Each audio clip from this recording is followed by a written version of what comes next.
thank you everyone for being here. And for those of you that don't know, my name is Rumya. I'm the Director of Environmental Science for the Key Biscayne Community Foundation. We're going to talk about Keystone species today, and I'll explain to you guys what that is. One thing I want to point out, we don't know what all the Keystone species are. I'm going to name a few of them. This is not a comprehensive list. I'm just going to give you a few examples. There are very possibly several other keystone species that we haven't identified yet as a keystone species. We don't necessarily know the role that every species plays within its ecosystem. You know, we have an idea of what they do and how they exist, but not necessarily how important every single species is, and like sometimes the cascading effects that their presence has within an ecosystem is something we only find out later. So what we're going to talk about today, I'm going to explain to you what a keystone species is, and then we'll talk about Florida's keystone species, or some of them. And we have a lot, because Florida, as you guys know, has a lot of different types of ecosystems, different types of environments. You know, there's just not just freshwater, saltwater, and land. There's on land, you have scrub, you have pineland, you have savanna, you know, all of these different areas, and they have a lot of species that are very specialized to these places. What is a keystone species? Now, when you're talking about architecture or construction, the keystone is the topmost stone in an arch. That stone in the middle at the top is called the keystone. And without that stone, the entire arch, the entire structure would collapse. It is a very important, crucial, central stone to that entire structure. And so keeping that in mind, when you're talking about the environment, a keystone species has a very similar role within their ecosystem. That's an example of a keystone species. You guys know what that is, right? That is a beaver. Yeah, he's using his tail as a chair. A keystone species is one that plays a central role within its environment that has an outsized effect relative to its abundance. And what that means is that this species could have a very small population within its ecosystem, but even that small population plays a huge role, a very important, crucial role that affects all the other plants and animals within that ecosystem. And what we find is that when keystone species are removed, because other species depend on them, in a lot of cases it either drastically changes the entire ecosystem or that entire environment, or that ecosystem might collapse. That's how important that these species are. They are just like the keystones, the actual stone in an arch. You remove them and it's possible that the ecosystem will collapse. There are different kinds of keystone species. Environmental engineers, those are ones that actually change the habitat themselves, like a beaver. Building dams, it changes the flow of water. It creates pools, things like that. Predators and prey. Mutualists, which this is a picture right here, mutualists. A lot of pollinators and plants have mutualistic relationships that are extremely important. These are the three main ones when you read about keystone species that they talk about. But I'm also including indicator species, because some animals are considered keystone species not because they change their environment or they're so important to the survival of other animals, but their relative health is an indicator of how healthy the ecosystem is. And so if you see that there's an issue with their health or their population is dwindling, then it's an indicator that that ecosystem is in trouble. We're going to get into this case study. And this is a super, super interesting case study. Yellowstone National Park, I'm sure you know most of you are aware, one of our biggest national parks in the United States. It is over 2.2 million acres. That's almost 3,500 square miles. It's enormous. It is a huge, huge area. Wolves are a keystone species in Yellowstone. And historically, wolves are very important, not just in Yellowstone, but in the American West. They play a very, very crucial role in the various environments that you have, the ecosystems out west. Wolves in Yellowstone were hunted until the 1920s. Yellowstone National Park was founded in 1872, and from when it was founded until 1926, wolves were hunted. And most of this hunting was government-sanctioned hunting. And that is because at that time, people were more concerned with the protection of livestock, because that whole area is ranches. You have ranches, livestock, horses, cows, all kinds of stuff. We're talking about the American West. It's very huge, like sprawling areas, big ranches. They need big areas. And, wolves are wolves. They're going to hunt groups of deer. They're going to hunt groups of cows. To them, there's no difference. So obviously, for the ranchers out there, that was a huge deal. And so the government sanctioned hunting wolves for quite a long time. In 1883, so 11 years after Yellowstone was established, the Secretary of State decided that, this is a national park. We shouldn't be hunting in the national park. Because up until 1883, even, not just the ranchers, government officials, tourists, anybody that came to the park was allowed to hunt anything.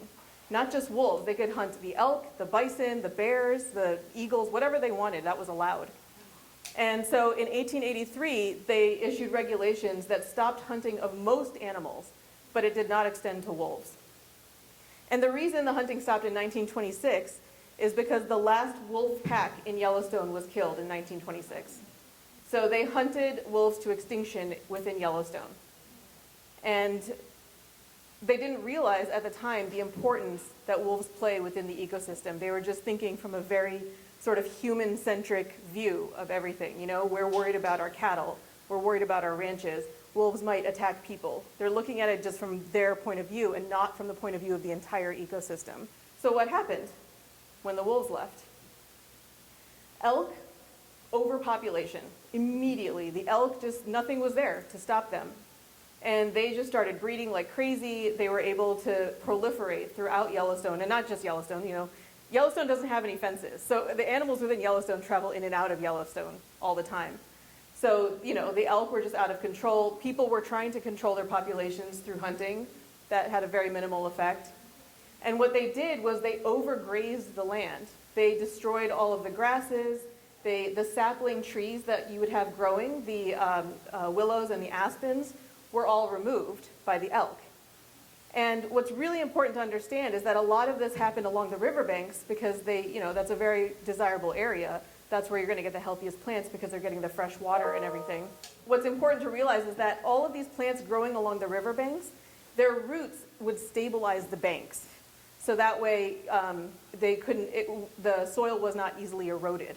And we do the same thing here. That's why, at Bill Baggs, you probably see the signs, "Don't walk on the dunes," where all the plants are, behind the sand.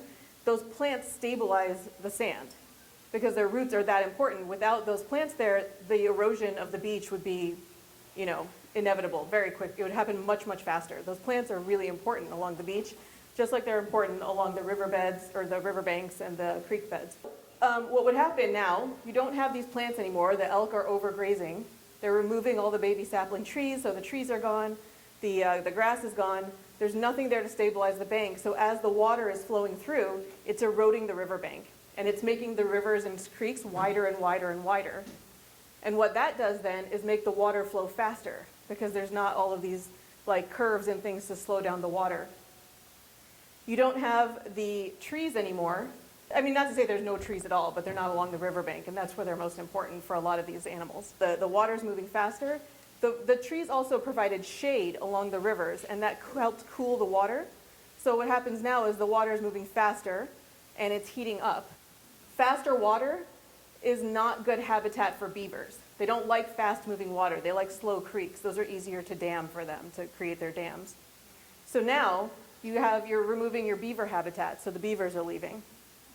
With the water heating up, because there's no more shade from the trees, but also the beavers are gone, so they can't create their dams, which create deep pools of water that don't move. And the deep pools stay cooler because they're deeper. And so that also helps, causes the water to heat up because they don't have the depth anymore. So your cold water fish are gone. And we talked about how the willows, the trees, the aspens, they're all leaving. That's all areas that songbirds would live and nest and roost. And so your songbirds are gone because they don't have that same habitat. They're around in other areas of the park where you still have some forest and stuff, but not in the really, along the rivers and stuff in a lot of the really major important areas. And these aren't the only effects. So without the wolves there, the coyote population grew out of control. And so they're now hunting all the rabbits and the mice and the birds, whatever they can catch, all the small animals. And so you're running out of small animals.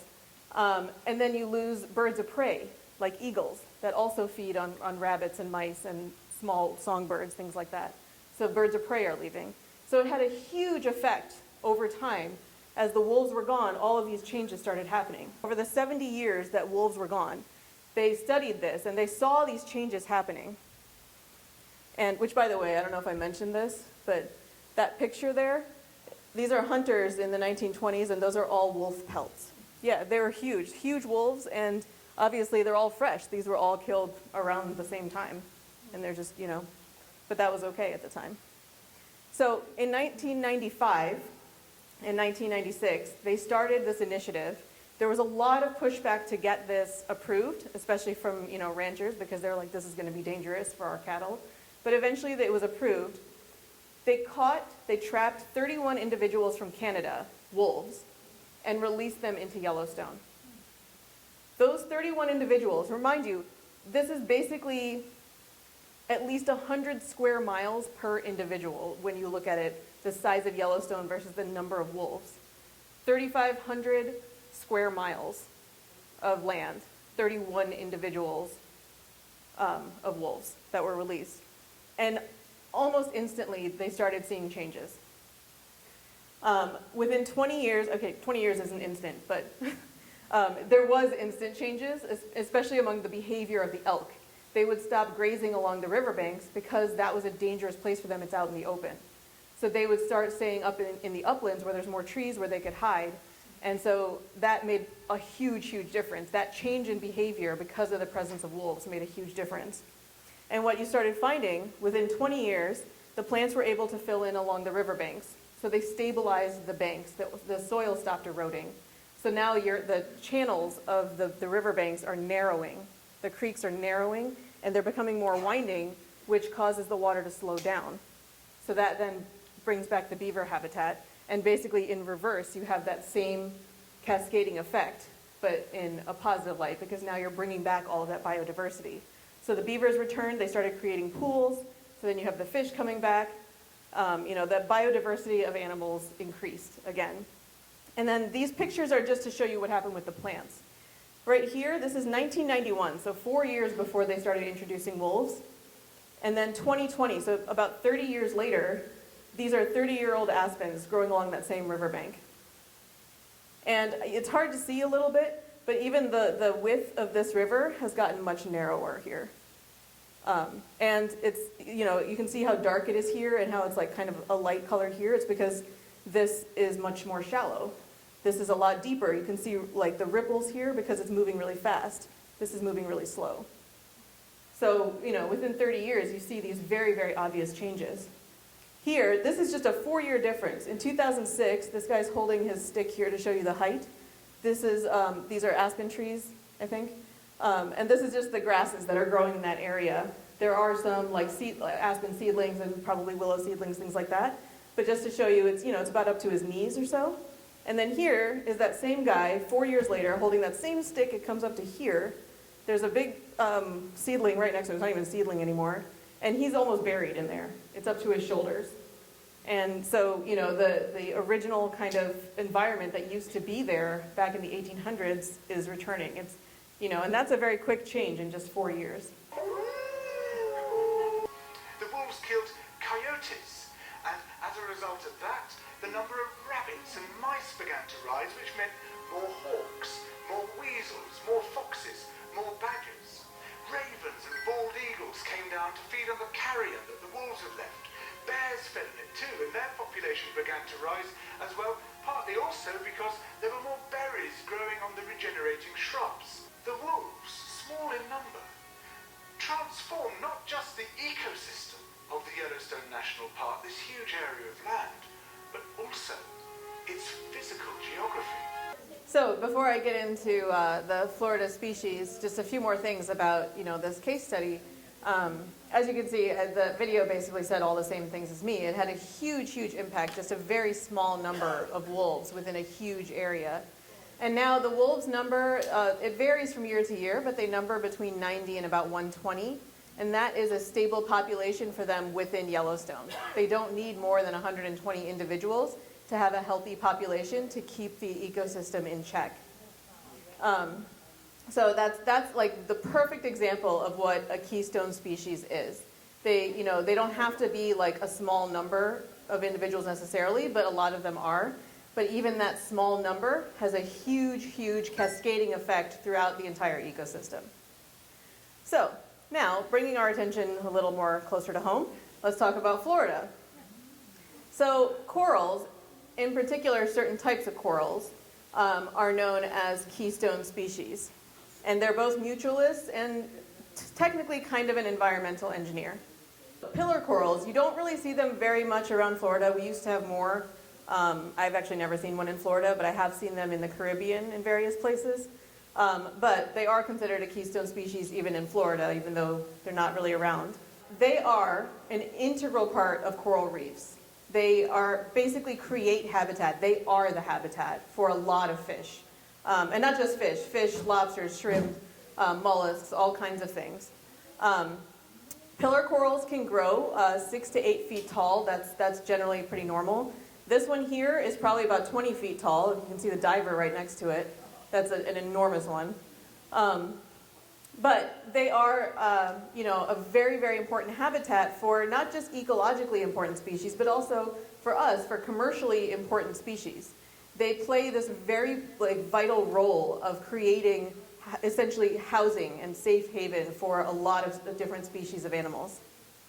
And here's just a kind of quick list of some of those, things like scallop, shrimp, grouper, snapper, amberjack, and that's a very small list. It's hundreds and hundreds of species.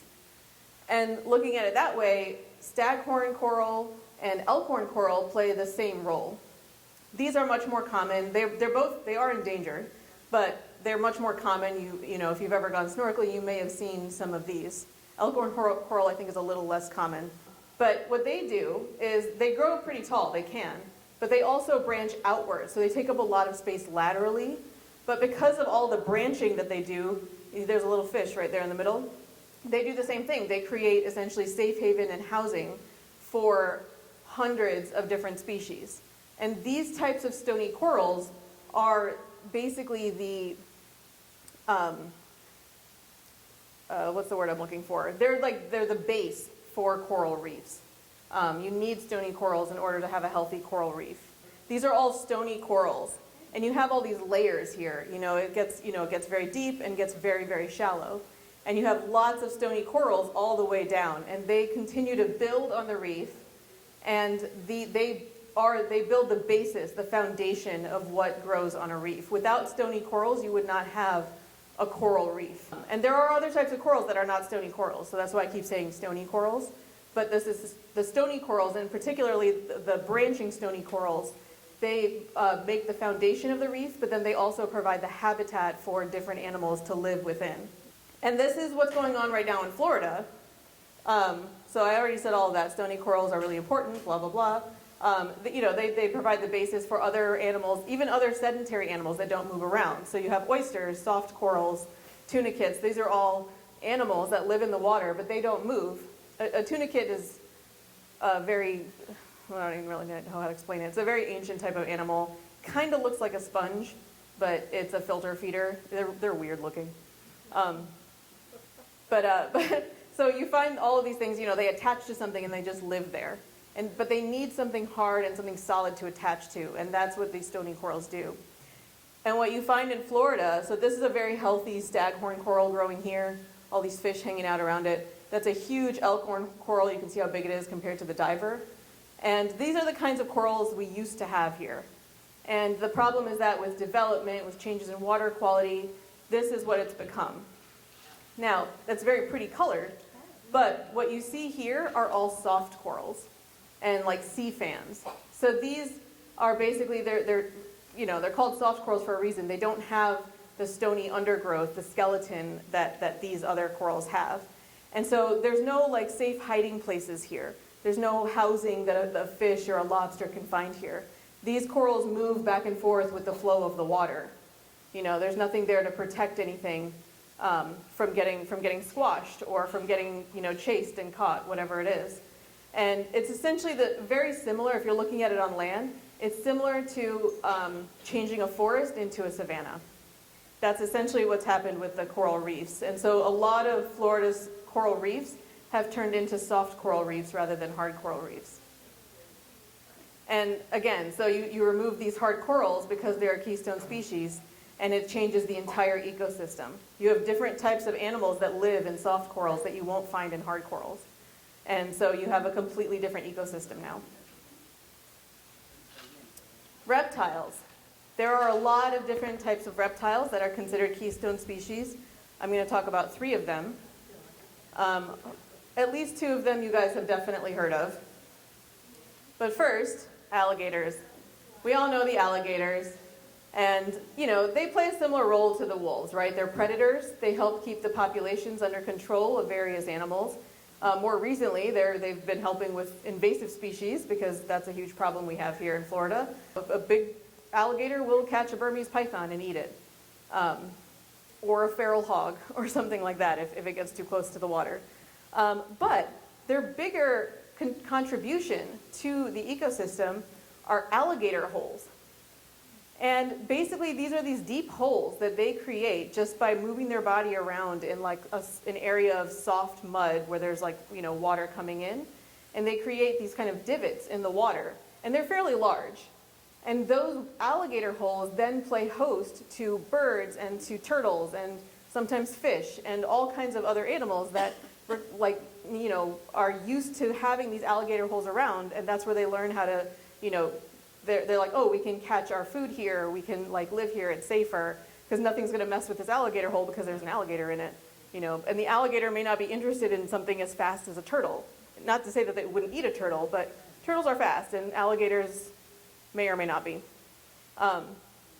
So the alligator holes, and the best thing about that is that during like drier seasons, alligator holes, because they're deeper, they retain water. And so they become this area where like animals can flock to, you know, like you've seen the videos of like dry season in the Serengeti, you know, where these elephants are marching for hundreds of miles trying to find a water hole. Obviously we don't have that issue here in Florida, but it's the same concept where during the drier seasons when you don't have tons of rain, these holes will collect water, and so that helps sustain a lot of the populations. And this is just a quick little video. This is an alligator hole. It essentially looks like a retention pond.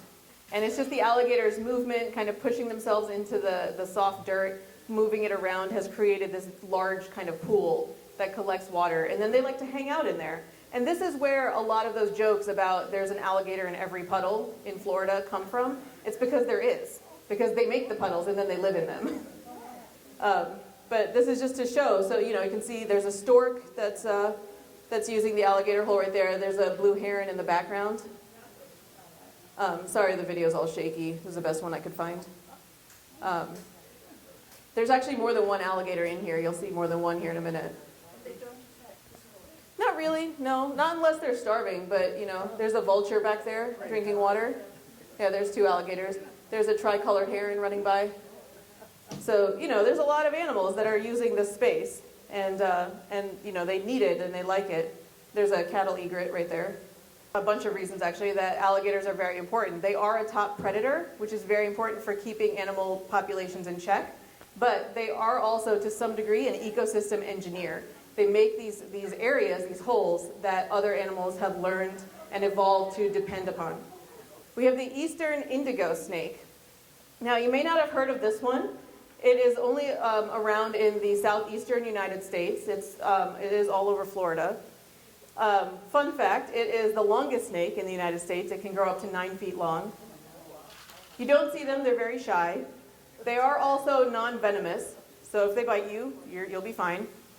But they are very important in very specific habitats. The longleaf pine wiregrass and the sandhills ecosystems, those are 2 ecosystems kind of specific to Florida. But they regulate other snake populations. And that's because they eat other snakes. Including venomous snakes. So they can get bitten by a venomous snake, they'll be fine, they'll still eat it. And so that is actually very helpful. We have a lot of snakes in Florida. Something, you know, needs to keep them under control, and that's where this guy comes in. He keeps them under control. Whether or not they eat Burmese pythons, I don't know, but I imagine if they got a hold of a hatchling Burmese python, they'd probably try. They are also a commensal species with gopher tortoises, which means that they coexist very peacefully with gopher tortoises. They live in their burrows. So this is a really, really interesting, and it's a beautiful snake. When you look at it in person, it has an iridescent blue sheen. to its scales. It's a very pretty snake, but very important keystone species. And gopher tortoises, as I mentioned. Gopher tortoises are like beavers. They are ecosystem engineers, or environmental engineers. And what they do is create these burrows. They can be anywhere from about 15 feet long and a few feet down to 40 feet long and have tunnels and things. And over 360 different species of animals and insects can live within gopher tortoise burrows. They are immensely important to the Florida ecosystems. There are some species, like the gopher cricket, that is not found anywhere else except within gopher tortoise burrows. And I know they're just crickets. We don't necessarily always worry about the insects so much, but insects are very important to the environment, to the ecosystems. And without gopher tortoise burrows, the gopher cricket wouldn't even exist. And there's, like I said, a lot of other animals have evolved alongside them and have come to depend on these burrows. They're very important. So they use them for housing, protection from wildfires, and protection from extreme heat or storms, things like that. And so here you have a gopher tortoise burrow that has withstood this wildfire that has come through and burned everything down. But everybody that was inside that burrow, they're safe. Here you have an eastern indigo snake that has just come out of that gopher tortoise burrow. He was hanging out in there. He came out for, I don't know, sunbathe or something. Burrowing owls are very well known. They love little holes and little pipes. They'll get into anything. They really like using gopher tortoise burrows. And they're super cute. Not that that should make a difference, but it does. That is a gopher frog. They also burrow themselves and quite often will burrow through the ground into an already existing gopher tortoise burrow. Or they'll just move in the front door, whichever is easier. That's what this guy's doing. He's just sitting there. But that's about how big they are. They're, a handful. And they just live in there. They'll probably eat gopher crickets. And in this one, it's a little hard to see, but you actually have two rattlesnakes. That's the head of one of them. He's hiding farther in. And then this is the head of the other one over his own loops. So he's living in there. And the interesting thing is they don't just move in necessarily to abandon gopher tortoise burrows. They will live in these burrows with the gopher tortoise. And he doesn't care. Gopher tortoises are they're the epitome of the phrase keep on trucking. They're just minding their own business, doing their own thing, digging their burrows. They don't pay attention. They don't care if there's anybody moves into their house. But they have become a very important part of the ecosystem. Without these burrows, a lot of these animals would have a very hard time existing. So plants. I'm going to just quickly talk about two of them. First, the southern live oak, also just known as the live oak. They are a keystone species because they provide food, shelter, and shade for so many different ecosystems. They're important because they're everywhere, and they also just are super important just for the amount of shelter and food that they supply. I mean, acorns in particular, there are other animals besides squirrels that eat those. The southern live oak in particular does not lose its leaves in the autumn. Other oak trees in the other parts of the country, they will for the winter. But down here, they don't lose their leaves, and that's important because it's always hot here, so you always need that shade. And then, like I said, hundreds of organisms depend on them. Not just animals. You have a lot of epiphytes, which are plants that will grow on other plants. And they're not necessarily parasites. They're just living on the plant as the same way an oyster might attach to a coral and live on it. It's not hurting the coral, it's just using it as a base. And a lot of these plants will do the same. So you have all these plants here. There's some kind of moss. I think that's an air plant maybe. And here you have a huge elkhorn fern that's attached to the tree. And then this is just like the shade of an oak. It's just a big oak. But you have tons of these types of plants growing on these oak trees. And then, that's just another picture of a big epiphyte. I want to include it because it's really pretty. It has these really interesting flowers. I don't know what it is, and then that's a completely different one. Another plant here. It's the same kind of plant, but it's just a different one growing next to it. There's this plant, and then there's this stringy stuff, some kind of moss. There's a fern right here. So just in that picture, there's 4 or 5 different plants growing on a branch of an oak tree.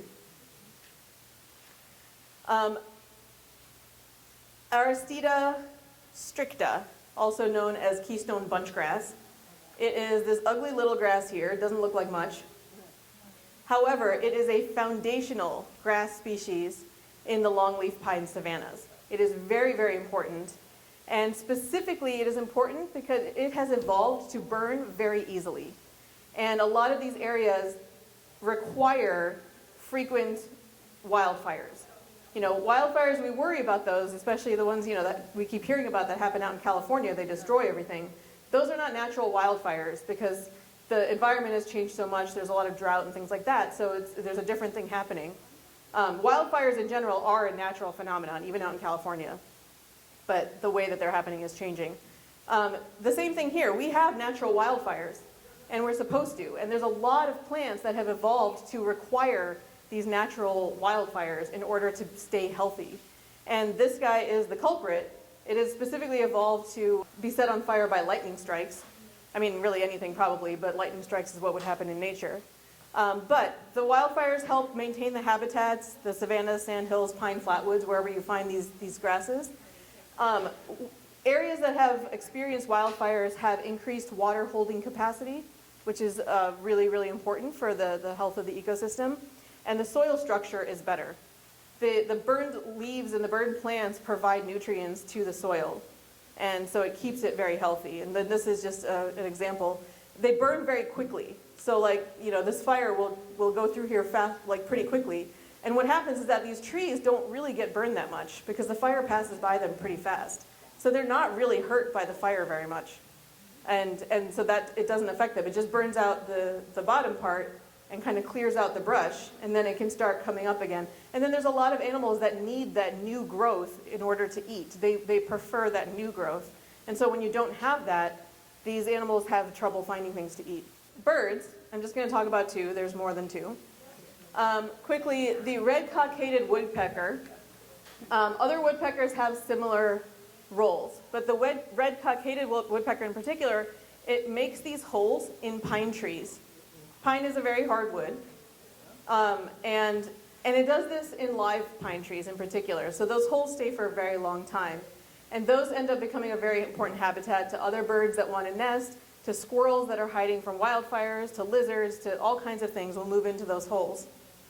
So that actually becomes a very important attribute of these ecosystems. And like I said, at least 30 other species are dependent on these woodpecker holes. Very much like an ecosystem engineer, kind of a mutualistic relationship, but also kind of an ecosystem engineer. And you have other woodpecker species, like the pileated woodpecker is a fairly common species. I've seen it a few times. The difference is that they make their holes in dead wood. Dead wood is softer. And sometimes if they make it too large, they'll actually, with a small tree, they'll just crack it in half and they have to start over. And other animals will use those holes when they're abandoned, but it's dead wood already, and that's not going to last very long. It will rot after a year or two, and so that it's helpful, but only for a short period of time. Whereas these are made in live trees and they last a lot longer. The Florida scrub jay, you may have heard of. It is a bird that is endemic only to Florida. You won't find it anywhere else in the United States. You won't find it anywhere else in the world. It's only here in Florida in the scrub ecosystem, the scrub habitat, basically. It doesn't do anything specific that affects its entire ecosystem. However, it is considered an indicator species. So if you have a healthy population of scrub jays, then you know that scrub habitat is a healthy habitat and it's doing well. If their population is dwindling, if their numbers are falling, there's something going on in the scrub habitat that is affecting it negatively. In particular, scrub habitat is one of those habitats that is prone to wildfires. And if it does not have regular wildfires, it will start overgrowing. And you'll have too much, it'll grow too dense. And then the scrub jays can no longer nest in the foliage if it's too dense and growing too tall.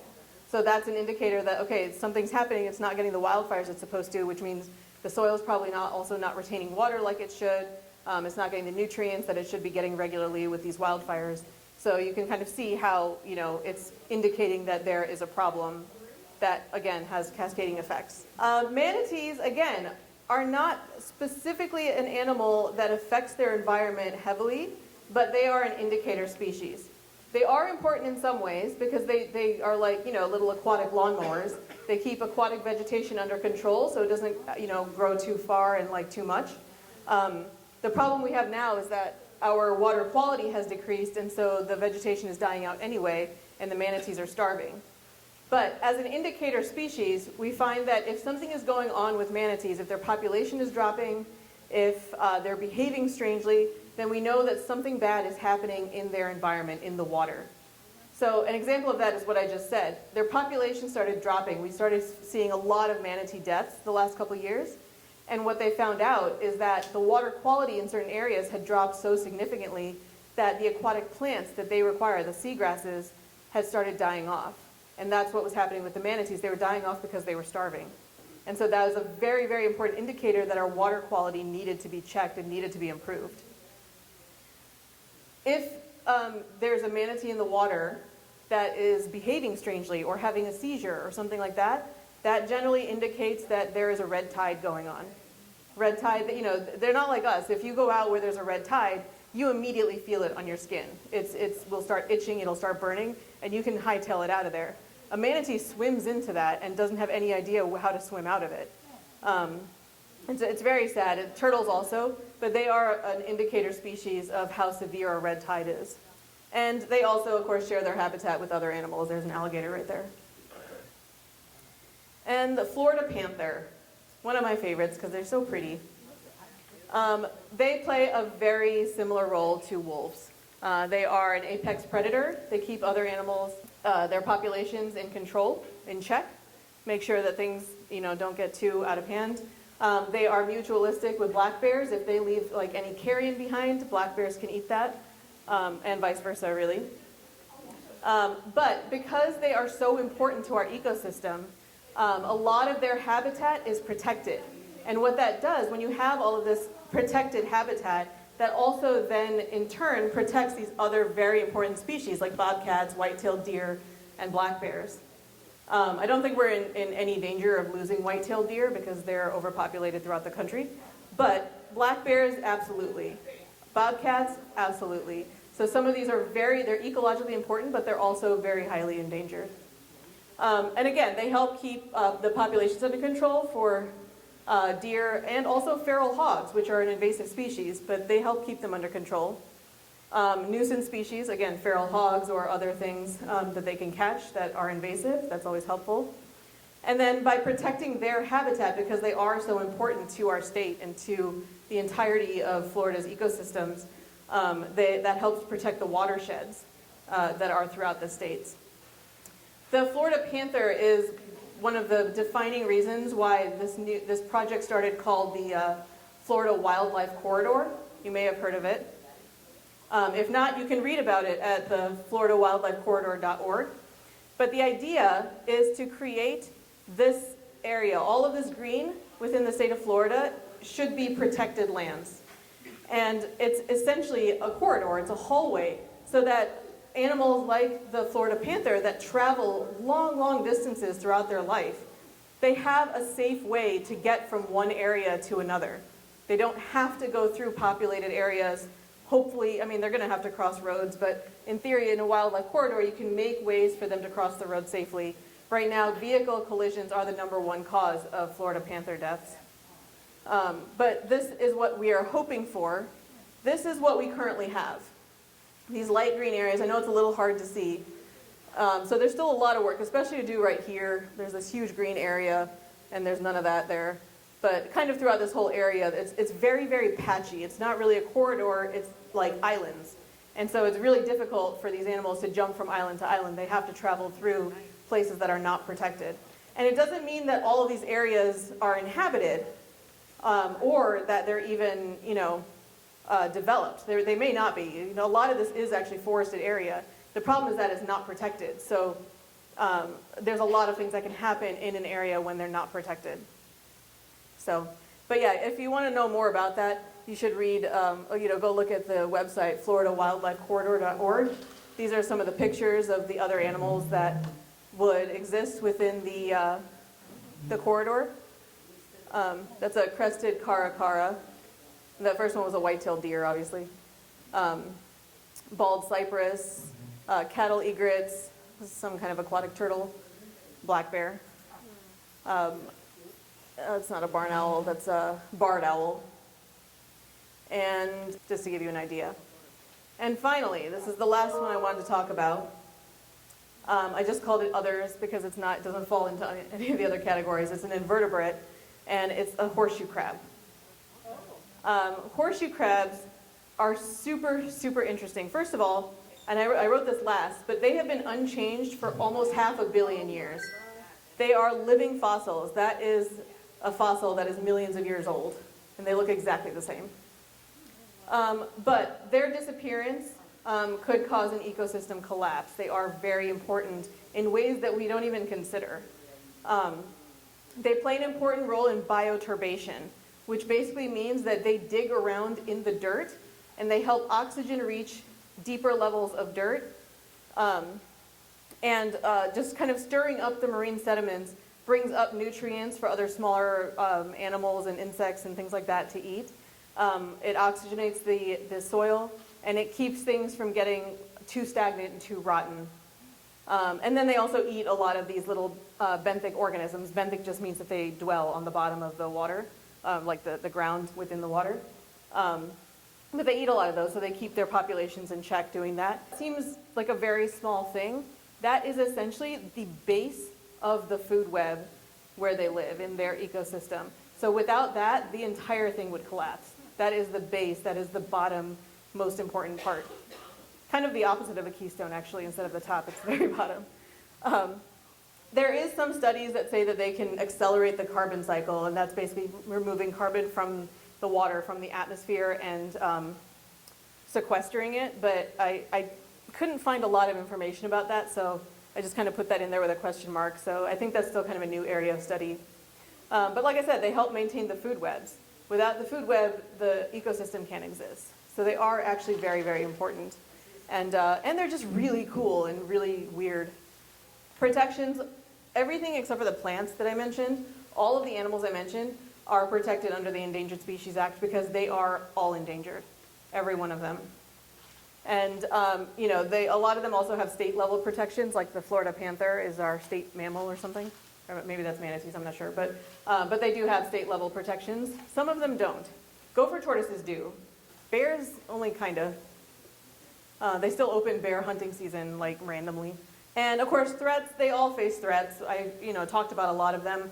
Climate change is a huge threat because it's changing the environments whether they like it or not. Their presence can't stop a changing environment because of the climate. So that's a huge problem for a lot of them. Water quality issues, I mentioned briefly, that's something that is our fault. We could work on, but we're not very good at it. Hunting, of course, that's completely us. Poaching also, same thing. Development and encroachment. The gopher tortoises in particular are very susceptible to encroachment from developers because their land makes very good areas to develop. It's ugly, it's just very sparse and not really very attractive, and so it's like, well, let's build a hotel there because that would be way better than how it looks right now. And the problem is that that's the kind of land that they require. And if a developer wants to develop on that land, they do have to have it checked for gopher tortoises, and if there are any, they can pay a fee and get permits to have them removed and relocated. The problem with that is that it's not that difficult to get the permit to relocate them, and we're running out of spaces to relocate them to. We're basically constricting them more and more and more into smaller and smaller areas. And so that is becoming another problem. But what can you do? It's really hard. There's not really a lot you can do. What you can do is learn about these species and their importance, learn about the ecosystems that they live in and how they're affected. Being able to identify them is important. And I bring this up because this is a screenshot from my phone. Do any of you guys use the Nextdoor app? So Nextdoor is just basically a way to connect you with your neighbors. And somebody in my neighborhood posted this online and said, my friend found this turtle walking on the sidewalk in her neighborhood near these streets. Is it your turtle? Please contact me. That is a gopher tortoise. That is not anybody's pet. That is a wild gopher tortoise that she picked up thinking it was somebody's pet. And I told her, I commented on the post, and I was like, that's definitely a gopher tortoise, you should let it go. And there's actually a way that you can tell. It's a little hard to see on here, but like if you look at these little, they're called scoots. They're the little, the things around the edge. I mean, all of these are like, that's a scoot, that's a scoot. But these are like the edge scoots. You can see them kind of like that. The gopher tortoise has a little tiny one right in the middle, right behind the back of its head. That's called a nuchal scoot, N-U-C-H-A-L. And most tortoises don't have that. This one and this one will meet together in the middle, and you have a dip right behind the head instead of that little extra scoot. There's only one other type of tortoise that regularly has that, and they're native to Africa. So you're not really going to see them here unless that actually is somebody's escaped pet. But this one is very clearly a gopher tortoise. I don't know what she did with it because she didn't respond to me, but I commented like 6 times. I was like, by the way, that's illegal. Like, you should really get rid of it. I don't know. But it's upsetting, right? Because I'm just like, that poor thing was just walking around minding its business, and she just picked it up and put it in a crate. That's the kind of thing, like if you know how to identify them, then you can at least try to make some little bit of difference. You know, if you see a gopher tortoise walking around, that means there's a gopher tortoise burrow somewhere nearby, because they're not going to travel very far. And you know now that that is an important environmental, very unique thing that is important to the other animals that live in that area. So just as an example. So that's something that you can do that's always helpful. And then you can also sign up for the Horseshoe Crab Citizen Science Training. That is I put the flyer on all of the tables, and I have more of them if you want. They have a training this September 8th. It's at the Biscayne Nature Center, so it's not very far away. And the areas where they want help monitoring the horseshoe crabs is just here on Key Biscayne.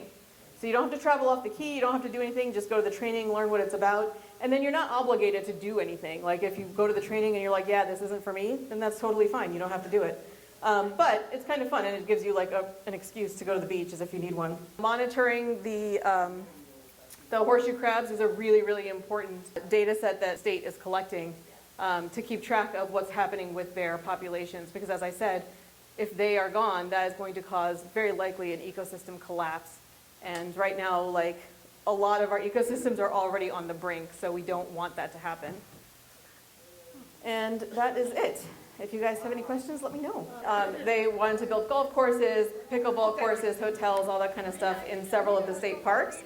And what's happened now is that there was so much pushback. First, they changed the public public hearing where you could go and like voice your opinion about it. Because first they gave everybody just 1 week to actually prepare for that. And they did all the public meetings on the same day at the same time, so that it made it harder to get there.